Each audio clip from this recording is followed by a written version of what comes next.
is a human rights activist. He's a long associate as well with Interfaith International. Thank you very much for your presence here with us. You are welcome. And also your support, engagement with Interfaith International long year ago. Floor is yours, please. Thank you. Good afternoon, ladies and gentlemen, Mr. President, dear Dr. MAQSOOD, Sardar Shaukat Ali Kashmiri Saab, exiled chairman of United Kashmir People's National Party, Dr. Lakhu Saab, Secretary General World Sindhi Congress, Mr. Joseph, President of NGOs, my party comrades, thank you very much for organizing this event during 51st session of the United Nations Human Rights Council. We are familiar with the Interfaith International since long, and as our party chair applauded and appreciated their work and cooperation to highlight human rights situation under the colonial hegemony of Pakistan.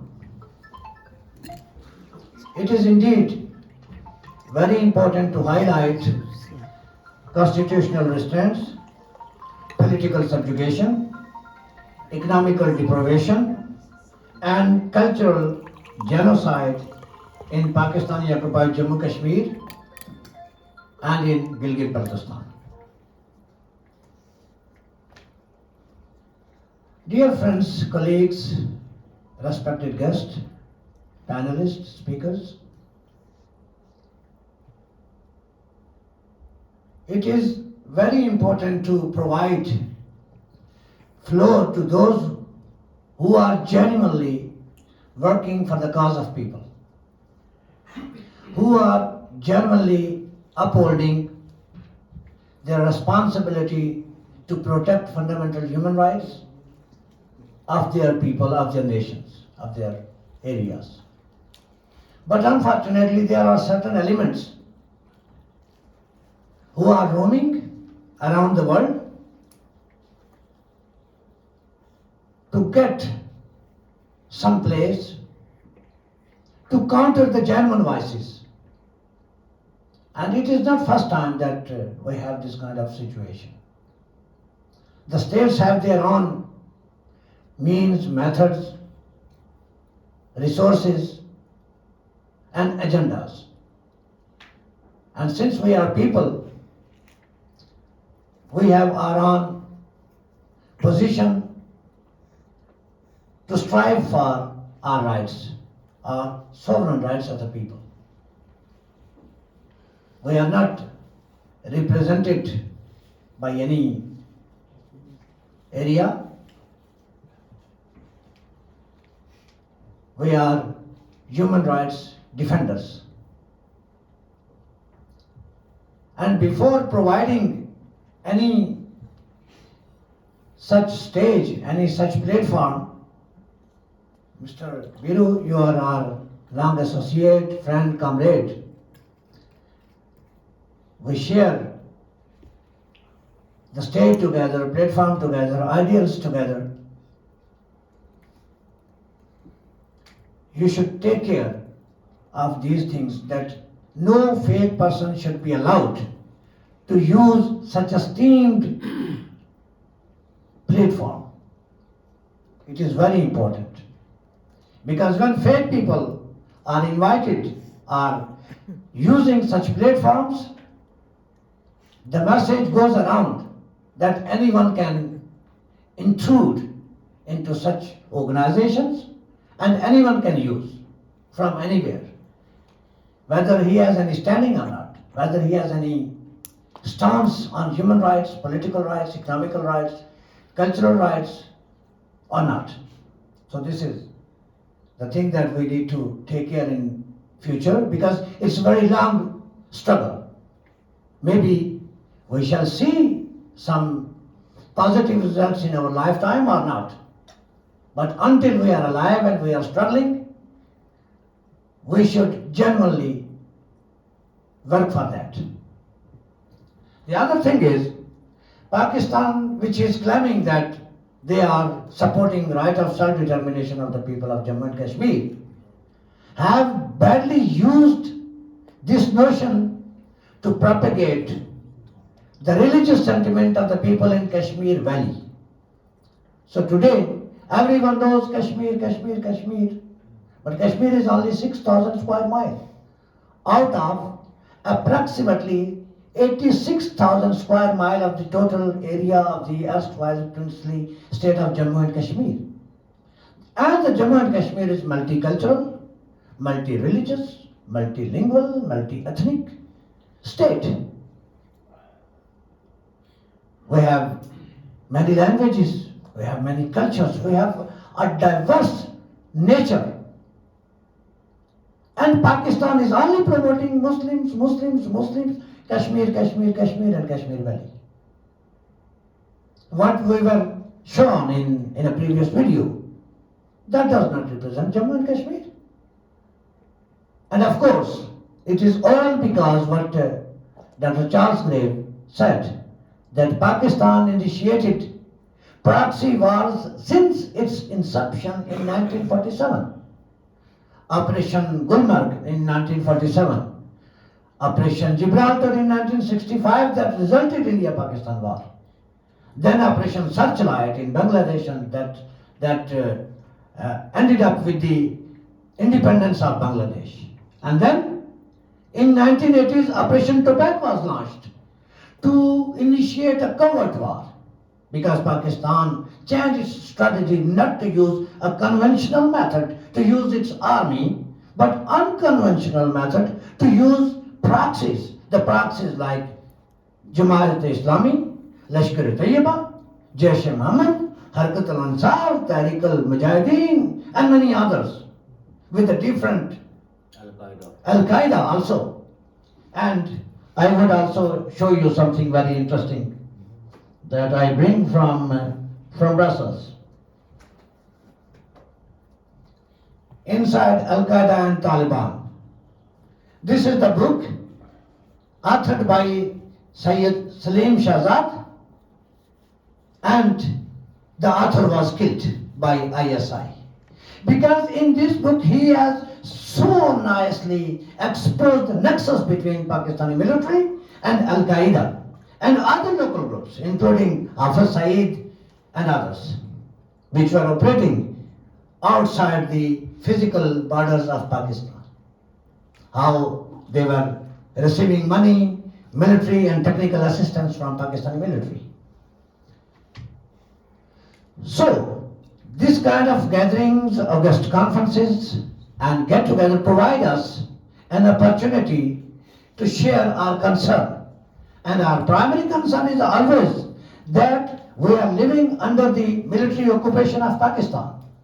At every kilometer, there is a military camp in Pakistani-occupied Kashmir and Gilgit-Baltistan. And the people are not allowed to take part in elections because they were stopped to do so. Under Article 7, Sub-Article 3 states that no person or political party in Azad Kashmir shall be allowed to take part in activities which are prejudicial or detrimental to the ideology of state accession to Pakistan. I can vote, but I cannot take vote. I cannot stand for elections. And even I cannot seek job, because then we have to file, we have to accept our allegiance with Pakistan. Where is the self-determination? And self-determination does not bound us to accede with Pakistan. And this is the hypocritical duplicity of the state of Pakistan that need to be exposed at all such events. And the other thing is, the esteemed presidents of civil society, the NGOs that are having and enjoying special consultative status with the United Nations, at least We are not demanding our freedom from the United Nations Human Rights Council. But what is enshrined in the Universal Declaration of Human Rights, International Convention on Civil and Political Rights, the Commission Against Torture, and many other conventions, that unfortunately Pakistan is also signatory, but they are not respecting. The courts are acting on behalf of ISI. My writ petition is pending before Honorable Islamabad High Court from 9th of September 2019, and today we are on 23rd or 24th of September 2022, and they are not entertaining that petition. That's why I was blacklisted, simply because I was advocating, speaking, highlighting the human rights situation in Pakistani occupied regions and Gilgit-Baltistan. Why I was doing so? Why we are not speaking against India? Why we are exposing Pakistan terror policy inflicted on our people? Why we are sitting with Baloch people, Sindhi people, Pashtun people? Why we are trying to create understanding for the respect of human rights?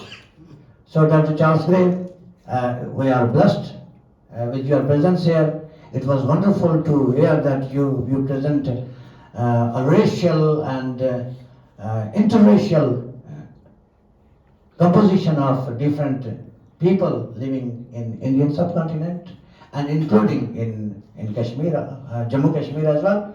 Because when we say Kashmir, the propaganda is that much, the people only focus on Kashmir Valley. And when we say Jammu Kashmir, it means we are talking about some special thing, some state. That is what our case is at UN Security Council. And when we say Pakistan occupied Jammu Kashmir, we provide legal, constitutional background of our occupation. That when we are culturally marginalized, our children are now stopped to speak their mother tongue at primary schools. A child who is admitted at a school at the age of 3 years or 4 years, how come he will speak Urdu? Urdu is a foreign language for him. His mother should not speak Urdu at home. We speak our local native languages. A Sindhi has to speak Sindhi language at home. A Baloch has to speak a Balochi language at home. We have our own local mother tongue, but we are not allowed. Now they are trying to convert our people so that our future generation should not know who we are, and they will be transformed into something new. Like the butcher of Bengal, General Tikka, once said that we will change the race in Bangladesh. Thanks to the nature that Bengalis has changed their history. They were lucky to seek their freedom, and we are also striving peacefully and politically for our birthright as a free people. No mother born a slave child. Our mothers give birth us as a free and independent, and the world that has already recognized that every person is born free and equal in dignity and honor. Right. And we want you to support our cause of freedom and equality anywhere in the world. Thank you very much for this conference.